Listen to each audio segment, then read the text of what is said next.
coming through with note cards. You can write down a question, send it up to the front, and at the end, depending on how much time we have, I'll share some of those questions with him, and he'll respond to some of those audience questions. I'm not going to say a lot about Noam. There's a reason why there are 1,800 people here tonight to see him speak. This is a very interesting moment. We're on the eve of the 50th anniversary of his seminal essay, The Responsibility of Intellectuals, published in this coming February. Will be the 50th anniversary of that. And he's gone on to write so many important works.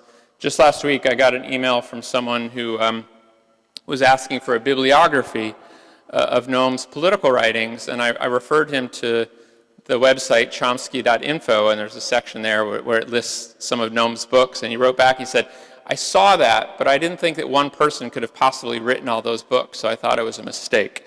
But indeed, he has written all those books and contributed in so many other ways, and truly is someone who embodies, more than any other person alive, I think, the meaning of solidarity, which is something that we really desperately need in these times today.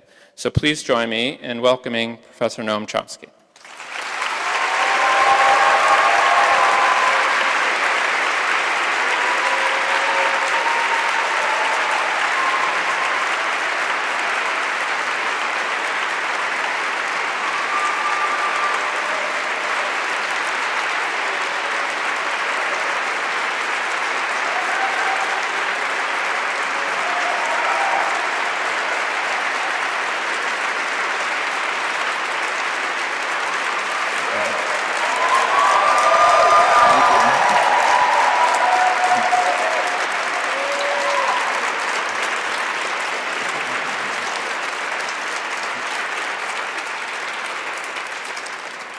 Thank you very much.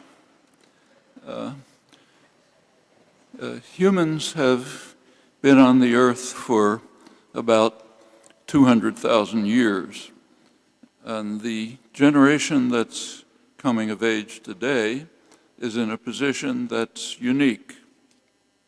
Whether uniquely privileged or uniquely unlucky has yet to be determined. But that it's unique is very clear. For the first time in human history, it's necessary to make a crucial decision. Will organized human life continue to exist on this earth, or will it not? And that's not in the indefinite future. It's a near future. The significance of this question cannot be overemphasized. There are two imminent threats to decent human survival, and there are others that are lurking not too far behind. One of these threats can be very easily dated, August 6th, 1945. That's the date on which we learned that human intelligence had devised the means to destroy ourselves.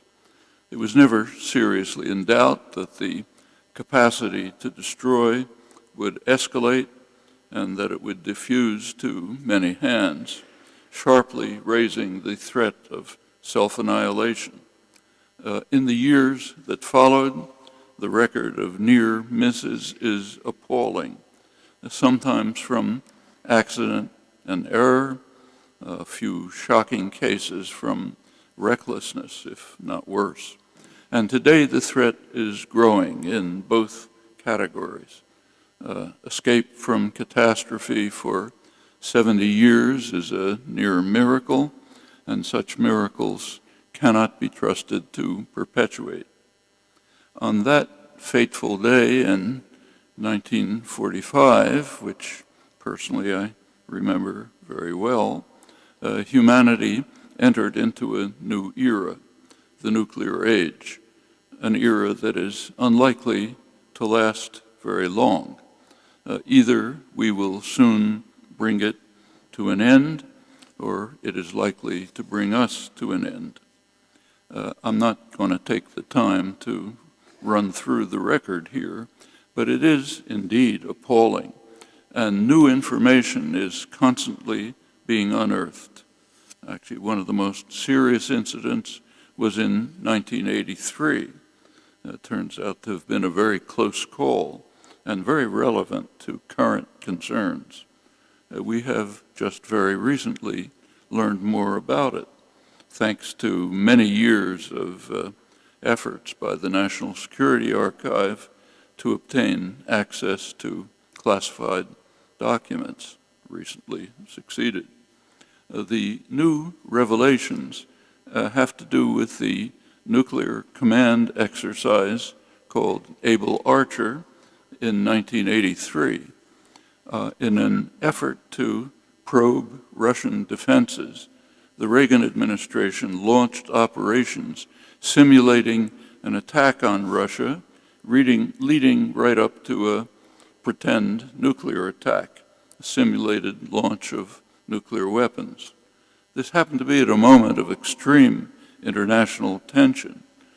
Pershing 2 missiles with flight time of a few minutes to Moscow had just been emplaced in Western Europe, and there were other threat escalations. A few years ago, when Russian archives were declassified, it was learned, not too surprisingly, that the Russians had taken this pretty seriously. There has been uncertainty, however, about what was understood in Washington, and the new evidence that's just been released reveals that Washington recognized right away that Able Archer, I'm now quoting, may have inadvertently placed our relations with the Soviet Union on a hair trigger. That was the judgment of a presidential advisory board at the time, meaning that Washington recognized that we were at the verge of terminal nuclear war. Furthermore, we have now learned U.S. intelligence determined that the Russians were mobilizing forces, quoting again, to an unusual level of alert, which according to protocol means that the U.S. should have reacted in kind, leading to disaster. Turns out that one Air Force officer, a man named Leonard Perutz, decided on his own not to follow prescribed procedures, but to do nothing, perhaps averting terminal war. We already knew that shortly after this, Russian automated systems detected a U.S. nuclear attack, and the officer in charge, Stanislav Petrov, also decided to do nothing instead of transmitting the information to a higher level, possibly triggering a massive nuclear strike. And any nuclear strike means termination. The record reveals many such frightening episodes, not to speak of shocking recklessness and adventurism, which, to make it worse, is often applauded in sober commentary. I'll return soon to the current growing threat. The second imminent threat is global warming, and the same date, the end of World War II, is again of critical significance. For some time, as you probably know, geologists have recognized that the Earth is entering into a new geological era called the Anthropocene, an era that's defined by extreme human impact on the environment. There has been disagreement about just what changes became so extreme as to signal the onset of this new era.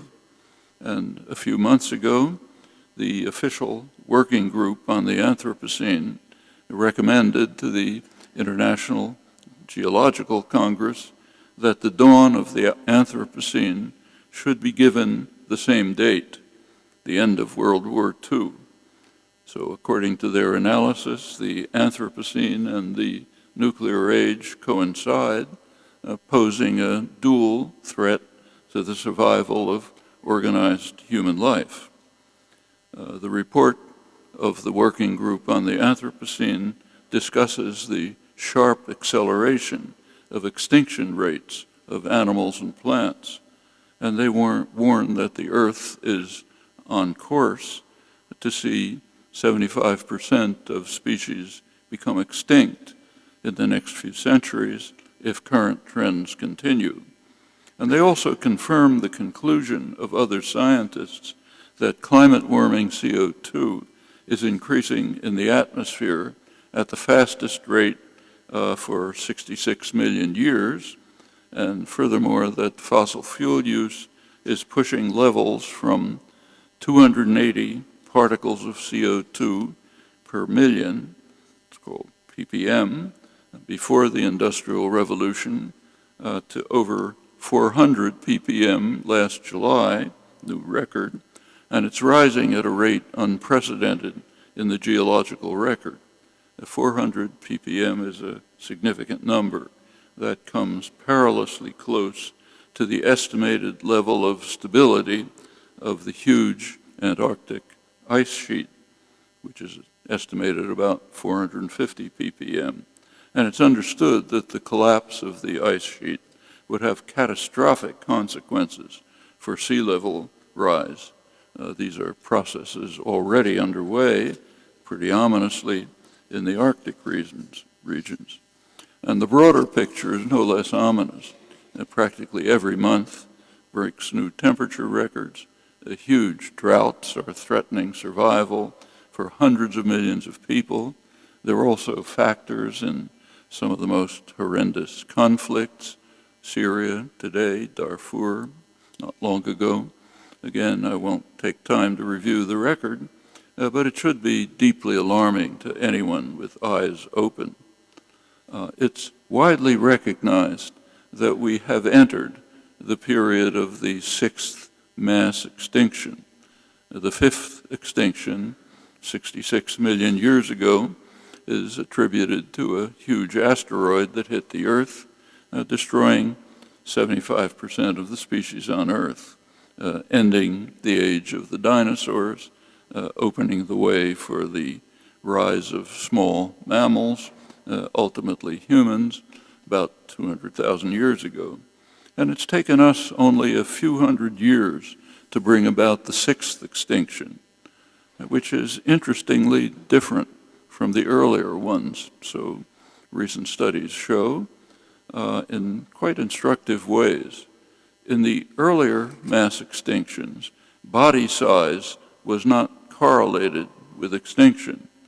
But in the human-generated sixth extinction, which is now underway, researchers report, I'm now quoting, an extreme bias against large-bodied animals that distinguishes the modern diversity crisis from all deep-time analogs, which means, in short, that we're mainly killing larger animals.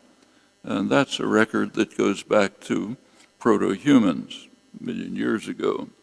From the beginning, a predatory species that caused significant harm to large organisms, now approaching truly lethal scale, with ourselves not far in the distance. The human capacity to destroy one another on a massive scale has not been in doubt for a long time, with a hideous peak in the past century.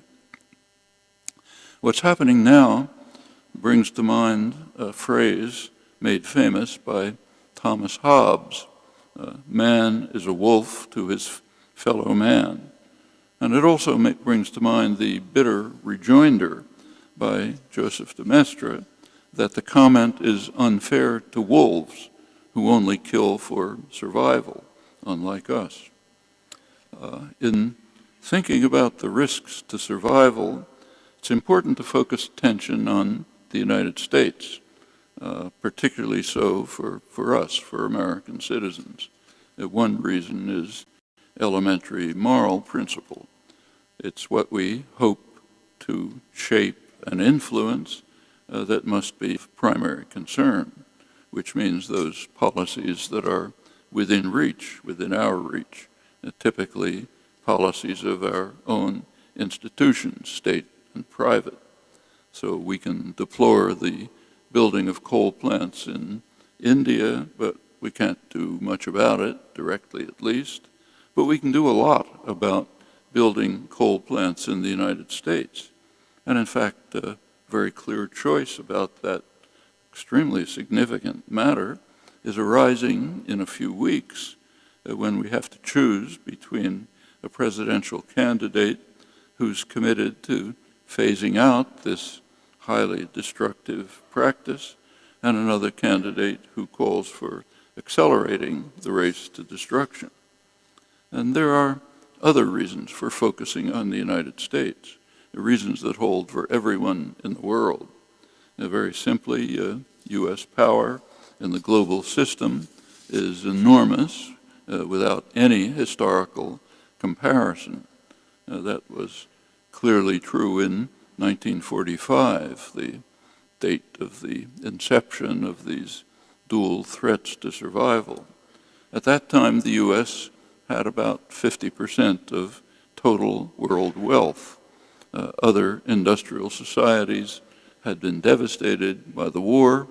The U.S. economy gained enormously from the war, virtually quadrupling industrial production, setting the stage for rapid post-war growth. The U.S. had been by far the richest country in the world for a century, but prior to World War II, it was not the major player in world affairs.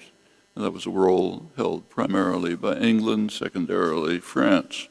But of course, all of that changed radically during the Second World War. France declined sharply as a world power, and the British ruefully recognized that they could only hope to be a junior partner in the system of world order managed in Washington, quoting the British Foreign Office. British officials had ample historical experience of their own, and accordingly they had few illusions about what was happening.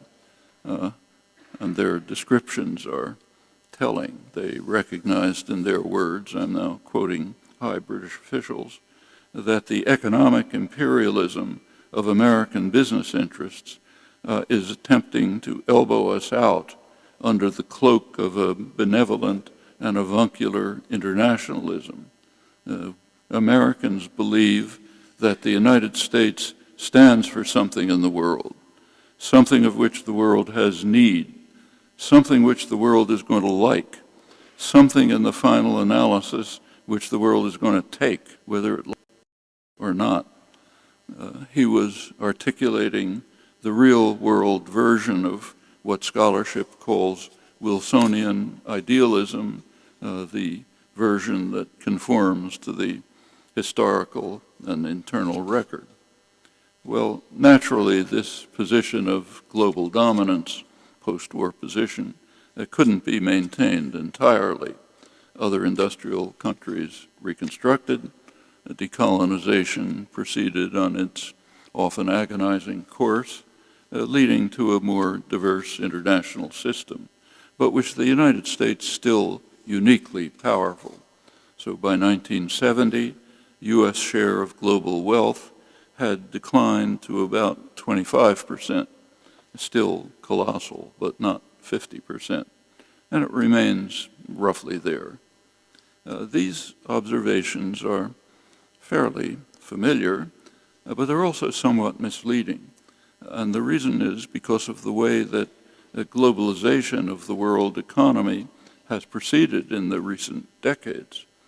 Particularly revealing in this connection is quite important work by Sean Starrs. He's the first political economist to have closely investigated a very important topic, corporate ownership of the world's wealth.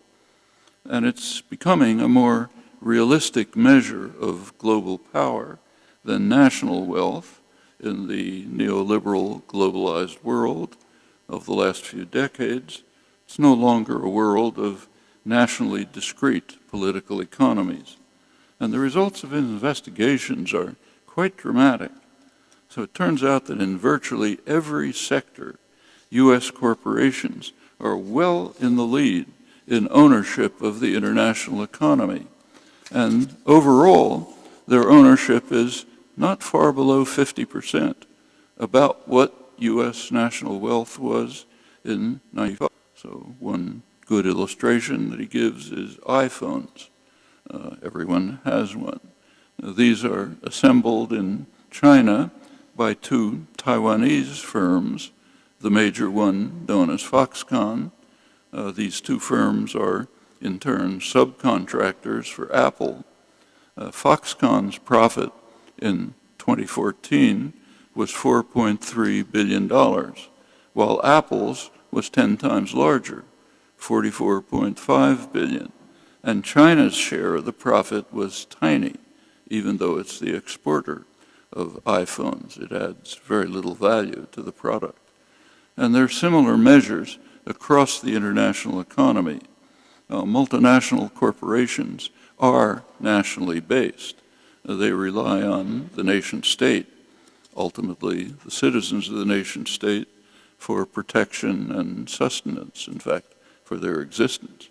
And in the current globalized world of U.S. dominance of the global economy is, in important respects, not very different from what it was at the peak, the historical peak of 1945.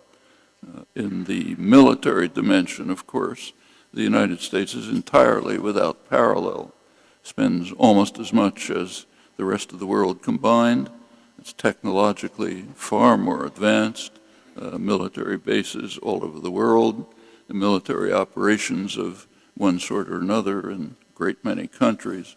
No one else is even playing that game. It's unique. For reasons such as these, the importance of focus on U.S. policies should be quite clear. The military dimension leads us to the growing threat of nuclear war. It's primarily at the Russian border. There's a secondary threat off the coasts of China. It's concerning control of the South China Sea and contested islands. And it's important to bear in mind that the threats are not at the Mexican border or off the coasts of California and Florida. That's, again, a reflection of global power. At the Russian border, the most dangerous situation, both NATO and Russia are sharply increasing their military forces and also carrying out highly adventurous confrontational tactics, which are extremely hazardous. So there are close encounters of military jet planes, sometimes feet apart. NATO military exercises are taking place within a couple hundred yards of the Russian border. And there are many other highly provocative acts which can blow up by accident. Meanwhile, both sides are expanding their military arsenals.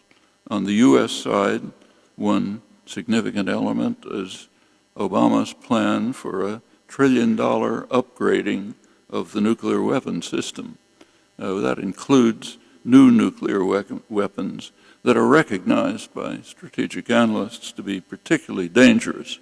The reason is that they can be scaled down to tactical battlefield use. That offers temptations at times of conflict that could quickly escalate to full-scale nuclear war, terminal disaster.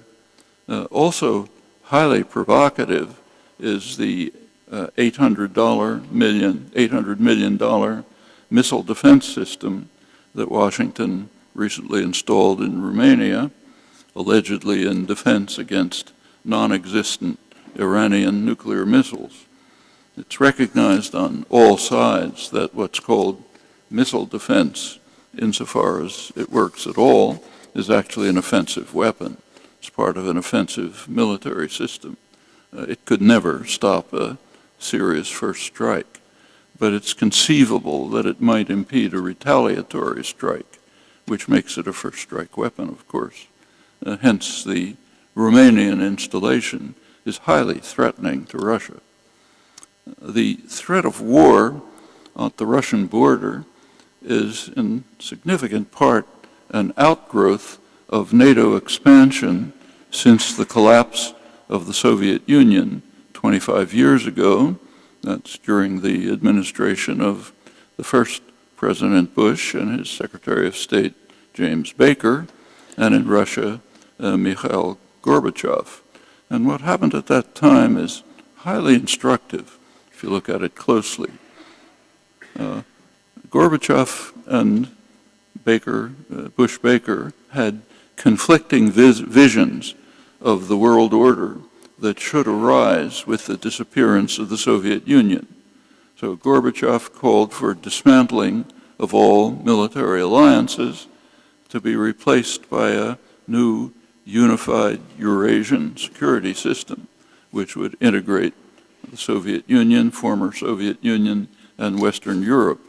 Bush and Baker had a different plan, and NATO would expand while the Soviet system collapsed. The issue was joined right away over the most crucial question, the fate of Germany. Gorbachev agreed to German unification, even German accession to NATO, which is a pretty remarkable concession in the light of recent history. But there was a quid pro quo. NATO would not extend 1 inch to the east. That was the phrase that was used in the negotiations, meaning East Germany. Expansion beyond that was not contemplated. Bush and Baker agreed to this compromise, but only verbally. It was a gentleman's agreement, a handshake, not in writing. NATO at once expanded to East Germany, but as Bush and Baker correctly stated, they were not violating a written pledge, just a gentleman's agreement. There's a rich scholarly literature trying to determine just what happened in those days. And there's a very recent publication which provides quite a surprising and instructive resolution to many of these questions. It's an article by Joshua Itzkowitz-Shifrinson in the prestigious journal International Security a couple of months ago. He carried out an extensive study of previously ignored archives, and it reveals quite persuasively that the Bush-Baker verbal commitments to Gorbachev were explicitly designed to mislead Gorbachev, while U.S. dominance extended to the east. That's quite an important discovery. That was only the first step. Under Clinton, NATO expanded further to the east. In 2008, and again in 2013, this is under Obama, NATO went so far as to offer membership in NATO to Ukraine. That's the Russian geopolitical heartland, long historical, cultural relationships with Russia, a highly provocative move which had many consequences. George Kennan, other senior statesmen, had warned early on that NATO enlargement would be, as they put it, a tragic mistake, a policy error of historic proportions. It's now leading to rising tensions on the Russian border, which is the traditional invasion route through which Russia was virtually destroyed twice in the past century by Germany alone, not just Germany as part of a huge military alliance led by the most powerful state in world history.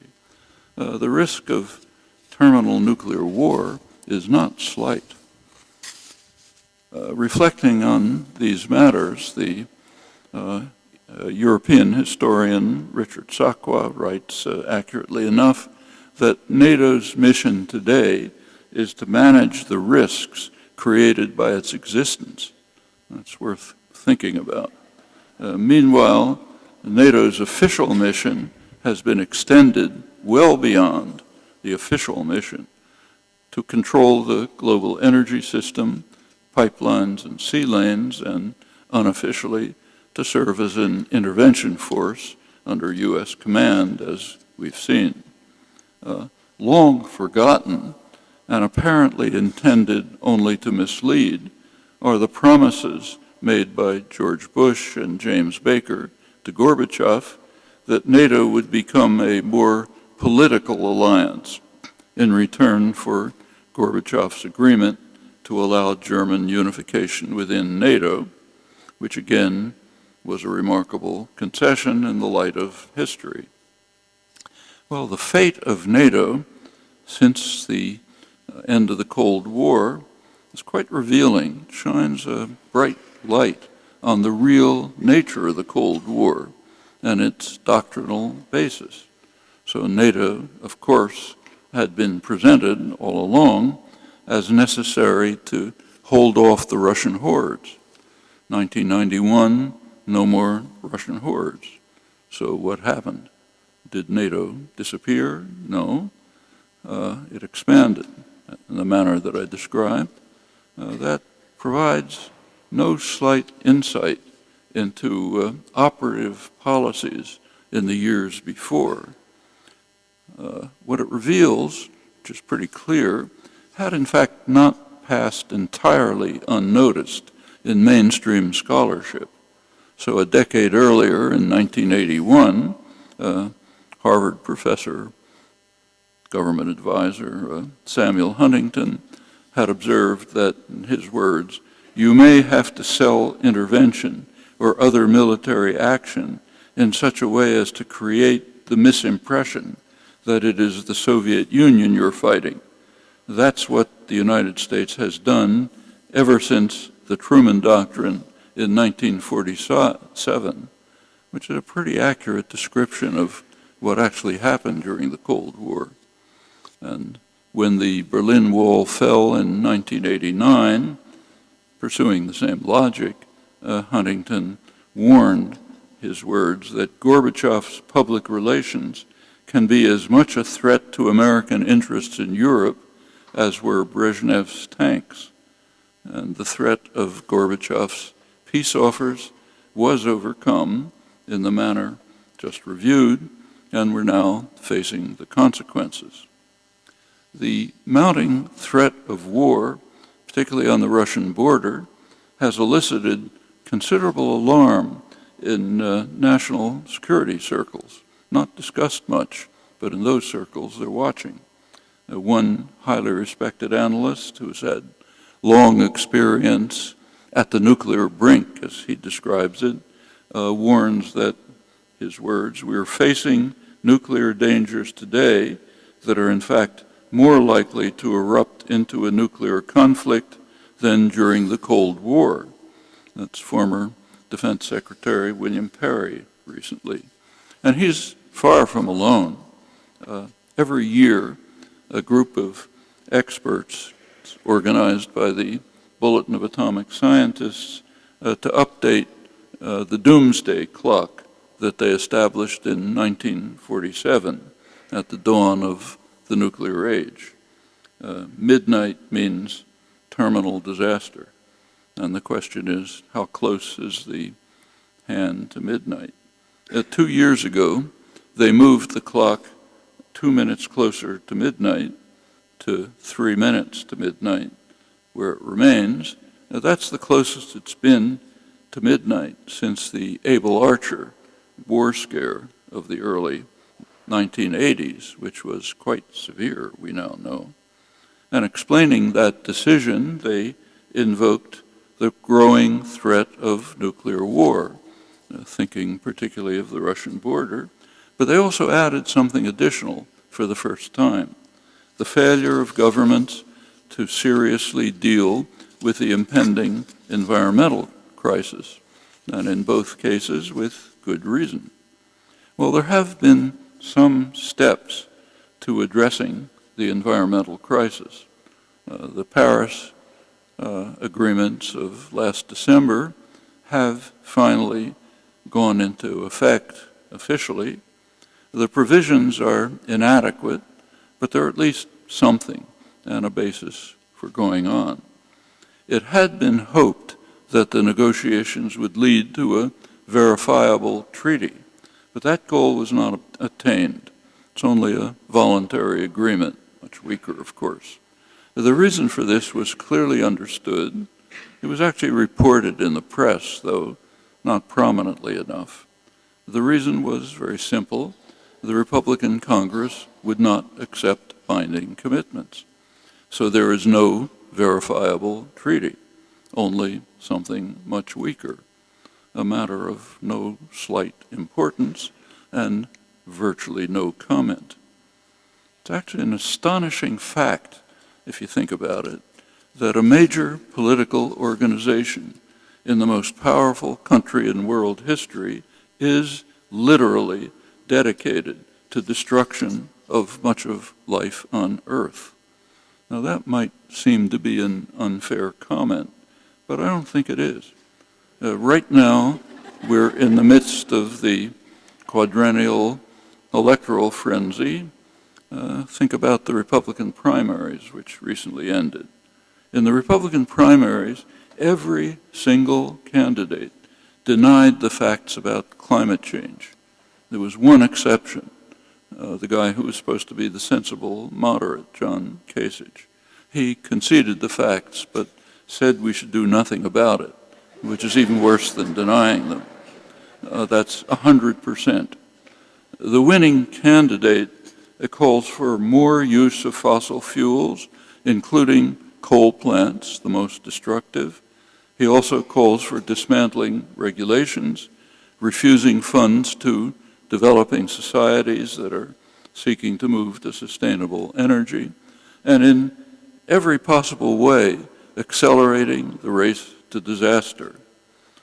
When you consider the stakes, it's a fair question whether there has ever been a more dangerous organization in history than today's Republican Party.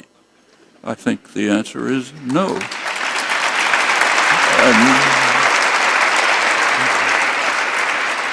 And worse still, there is no commentary on this. Right through the primary campaign, very little since. That astonishing blindness as the lemmings march to the precipice, in fact, extends well beyond. So in the past few years, there's been extensive and typically euphoric coverage of the prospects for 100 years of energy independence, given new technology for exploiting fossil fuels. Occasionally there's comment on the local impact of fracking, but scarcely a comment, if you can even find one in fact, and pointing out that the euphoria amounts to an enthusiastic call for the sixth extinction to swallow us up at will. Similarly, the growing threat of nuclear disaster barely elicits a mention.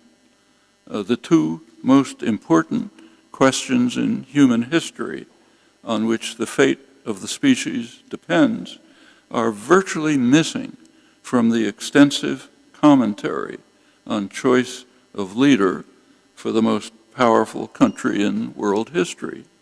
And we'll see how the matter is treated in the spectacle that many of us will endure in a few moments. I think you can predict. It's hard to find words to capture the enormity of this extraordinary blindness. In the case of nuclear weapons, we know how to overcome the threat, abolish them. And that's not a utopian dream. It's not advocated just by the War Resisters League, and I would guess many of us here. But it's also advocated by mainstream establishment figures.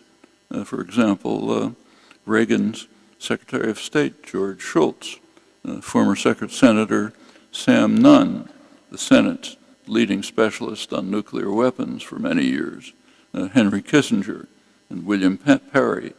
They are, in fact, the four signers of an op-ed in the Wall Street Journal calling for elimination, total elimination of this scourge.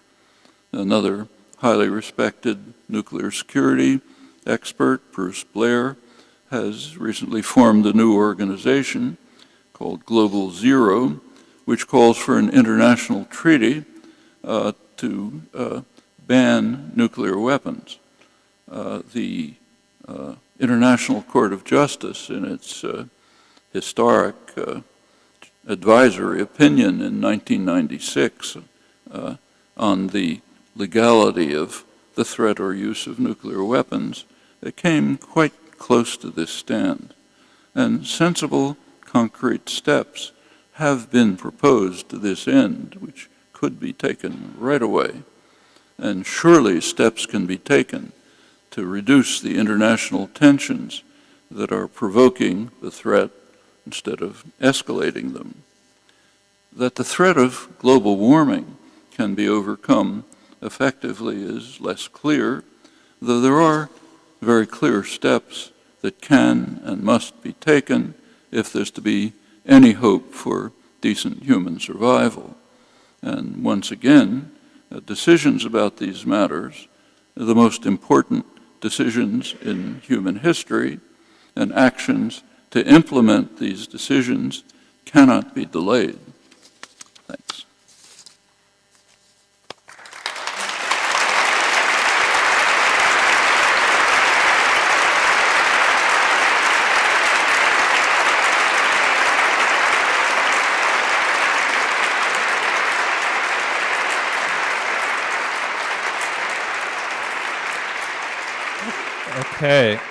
Okay, so before kickoff, I think we've got time for some questions. So the first question, Noam, do you believe Edward Snowden deserves a pardon? Why or why not? Yeah, I'm one of the signers of a petition, I think it was initiated by Amnesty International, calling for him to be pardoned. I don't think that goes far enough. He should not just be pardoned, he should be honored. And maybe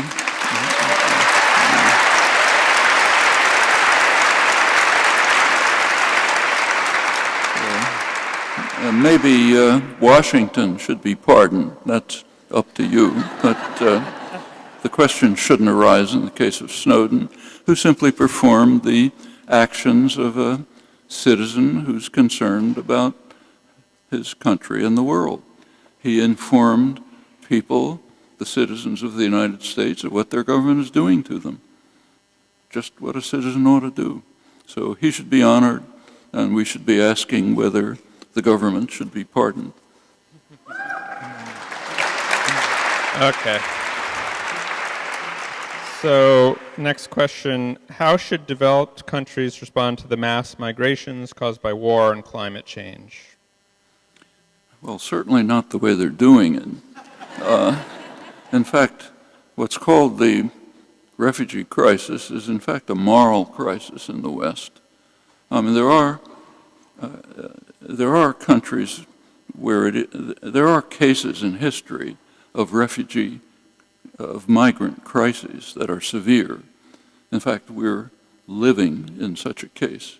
The migrant crisis from Europe eliminated or destroyed the indigenous population. That's a pretty serious crisis. That's the extreme case of migrant crisis. Today, there are countries that are absorbing huge numbers of refugees. Lebanon, poor country, is about 40% migrants, refugees. Lebanon had nothing to do with engendering the crisis, but it's taking the consequences. Jordan has a huge number of refugees, so does Turkey. The United States has practically none. Europe has very limited number, very small compared with its, not only with its wealth, but also with its role in creating the crises. Our role in recent years is even greater. So on the one hand, you have rich, powerful countries which have played a major role in creating the crises and are now groaning because maybe they'll have to accept a tiny bit of the consequences. And you have poor countries which had nothing to do with the crisis, which are absorbing the refugees. So that's a moral crisis. We have in the United States the same crisis with regard to Central America. People fleeing from Central America are, for the most part, fleeing from crimes that we committed. and then we tell Mexico to send them back and not let them come near our border, pretty much as Europe does in the case of Turkey. This is not only true of the migrants from Iraq, Syria, the Levant region, but also from Africa. One effect of the destruction of Libya, actually initiated by France and England, with the U.S. Leading from behind, as Obama put it, has been not only to destroy Libya, but to and vastly increase the level of the human disaster, catastrophe, killings in Libya. But it also opened a funnel for people fleeing from Africa. Well, Europe has a certain relation to Africa over the past couple of centuries. Don't have to review it. Now Europe, again, groaning under the impact of the flight of people from regions it has devastated. And this is not ancient history, it's recent, current history. So take the richest country in Africa, potentially the richest country, which could have led Africa to become the flourishing region, Congo, enormous wealth. It was a Belgian colony. The treatment of the Congo by the Belgians was horrendous, even by the standards of European imperialism, which was horrible enough. It was one of the worst cases. In 1960, the Congo did achieve liberation. They had a political leader, young political leader, very promising, very popular, Patrice Lumumba. What happened? The CIA instantly targeted him for assassination, but they didn't make it. The Belgians managed to assassinate him first through proxies, and they didn't take any chances. So his body was cut up in pieces and dissolved in sulfuric acid. That took care of Lumumba, and the Congo hoped for independence. Then the United States and its allies supported a murderous kleptomaniac, Mobutu, as long as they could. Won't go through what's left of the country. Right now, the last couple of years, the worst atrocities in the world are carried out in the Congo. In eastern Congo, millions of people have been slaughtered in the last couple of years. One reason for it is your cell phones. Multinationals are hovering over the warring militias to get the minerals that are needed for high-tech equipment like cell phones in the West. That's the Congo. It's not ancient history. That extends over much of the region. So yes, there's a migrant crisis in Europe, a moral crisis, and one of extreme danger to the world. I mean, I'm old enough to remember what it means when Austria and Germany have political parties that are effectively neo-Nazi. I can remember Hitler's speeches in 1936, 37, and it's not a nice memory. And that's what's happening in reaction to what's called the refugee crisis. We have our own variant of it, which is severe and vicious. And again, of course, coming up in the presidential campaign. Okay, so Noam, we also have a question now about Brazil. I would like you to comment about the coup in Brazil. Mm-hmm. Well, what's happened in Brazil is sometimes described as a coup. It's usually a soft coup. It's not a military coup of the kind that the U.S. helped initiate and back in 1964.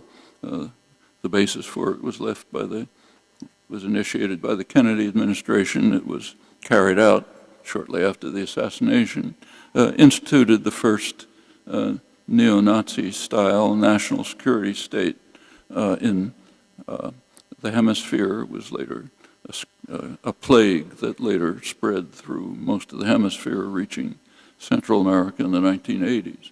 That was the 1964 coup. This one is not a military coup like that. It's a kind of a quasi-parliamentary coup. It removed from office practically the one political figure who has not been implicated in the corruption scandal in an effort to enrich herself. She's about the only one free from those charges. The people who are voting to impeach her, succeeded in voting to impeach her, almost all of them are under severe and significant charges of major corruption for their own benefit. So it's a soft coup. In fact, the Supreme Court of Brazil itself determined that the official charges against Dilma Rousseff are not legitimate charges, but that the impeachment went through nevertheless. The current government, the Temer government, is, actually I should say much of my information about this comes from my wife, Valeria, who's Brazilian, tells me what's happening in the Brazilian newspapers. The current government is instituting extremely reactionary policies, clearly attempting to dismantle the progress and achievements that were made by under the PT, the Workers' Party, in the past 15 years. Now, they're guilty of plenty of crimes. They did some pretty awful things, but they did also carry out policies which were quite beneficial to much of the population, now being reversed. The new coup government, if you want to call it that, is all white, all male, in a diverse country. And the policies are pretty frightening, of course, strongly supported by the United States. As part of an effort on the part of the United States to reverse the progressive developments that have taken place in Latin America in the past 15 years. And I should say the left elements in these countries have plenty to answer for. They did a lot of things which are quite blameworthy, totally wrong, but nothing justifies the soft coup that's taking place. Okay, Noam, we have a question about education, higher education, and popular education. What do you recommend for people who want to study at university level, but cannot afford it and do not want to get tangled up in loans and debt? Well, what they ought to do, I mean, you can't answer the question for an individual, but we should be answering it collectively.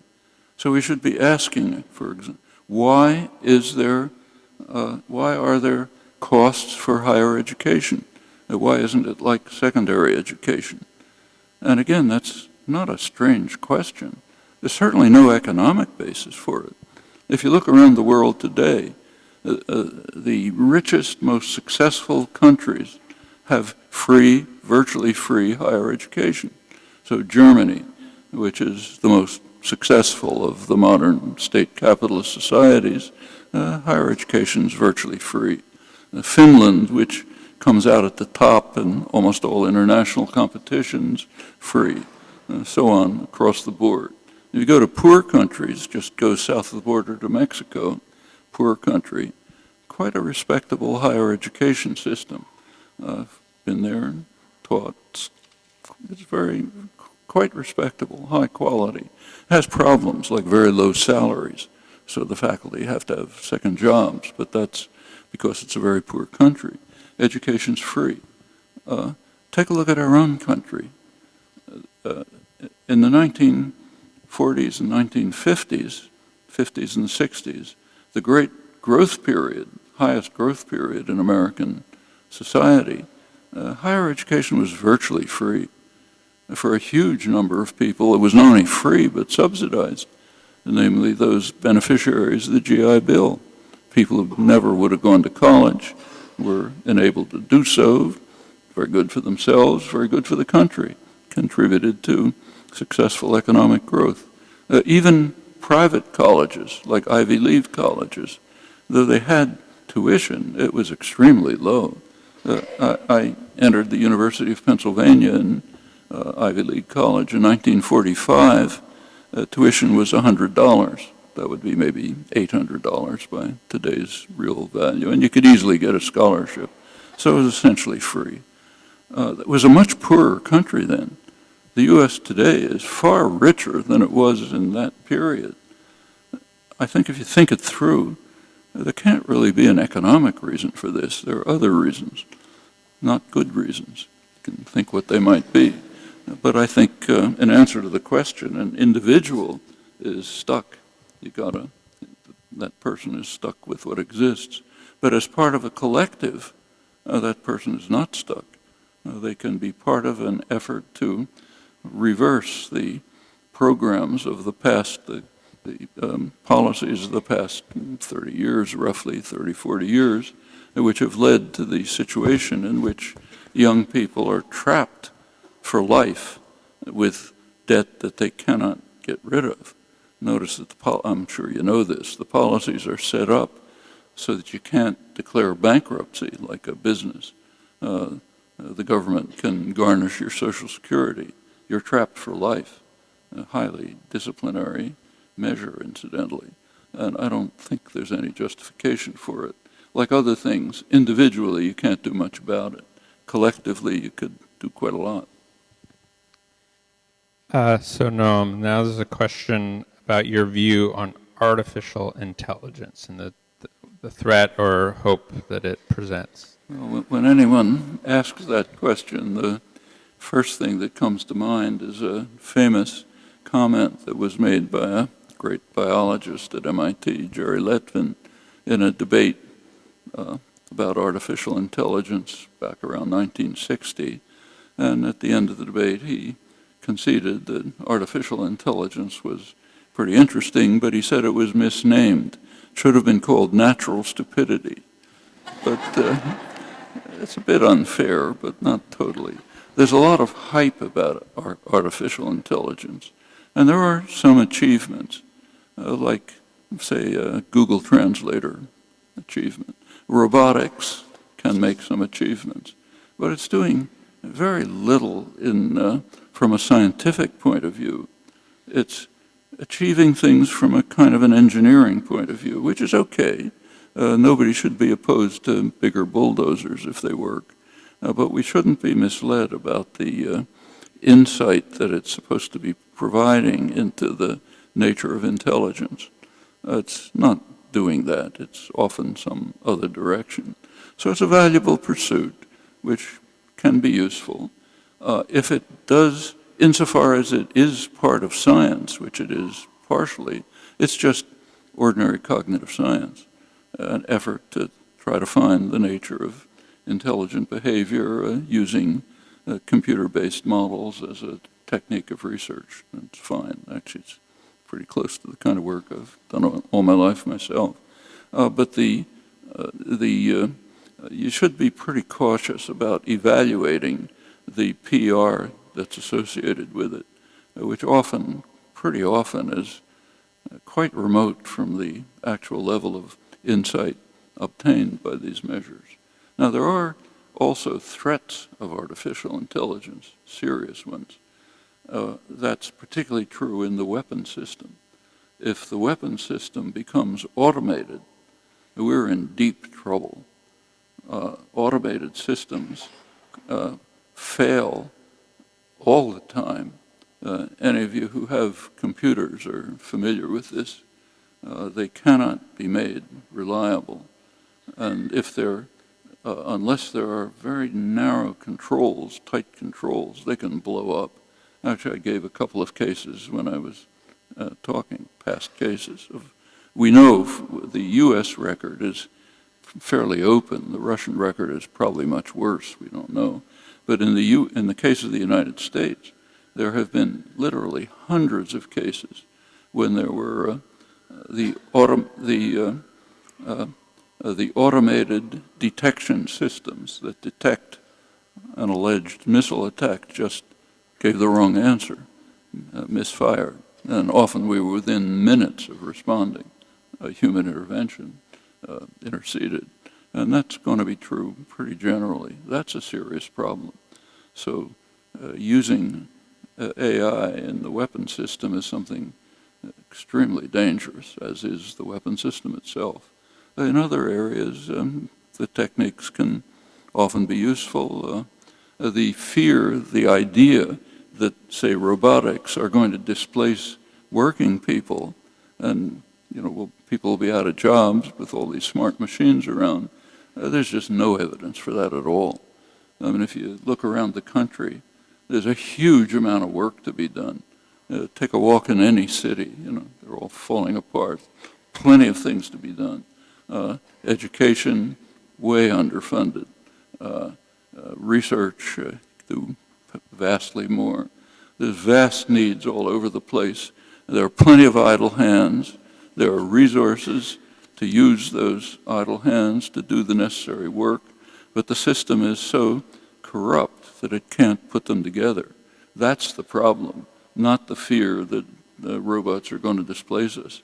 In fact, to the extent that dull, boring work can be taken over by automata, that's liberating.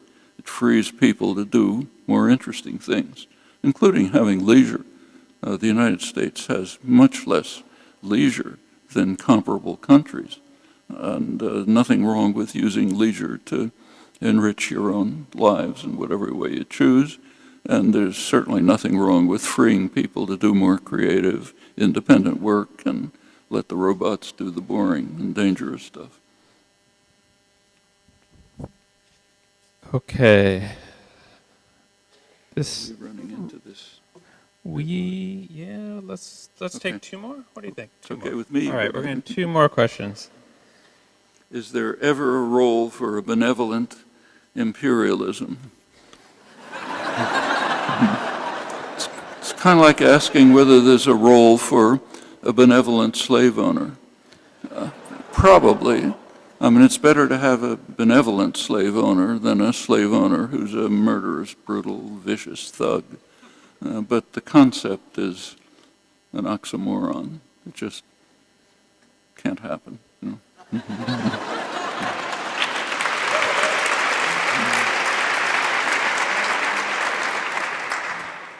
What gives you hope? People like you. That's the hope of the future. The future's in your hands. There's a lot that can be done, despite all the problems of the country. It's actually a much more civilized country than it was 50 years ago. Much more, in all kinds of ways. The rights of women, for example, all sorts of other things. That didn't come as a gift. Came out of popular struggle, often pretty hard. But it left a legacy to us. We benefit from it. It kind of gives us a plateau from which to go on. Plenty of problems. In fact, the worst problems in human history, but they can be addressed. And people like you are in a position to address them. And that's where the hope is.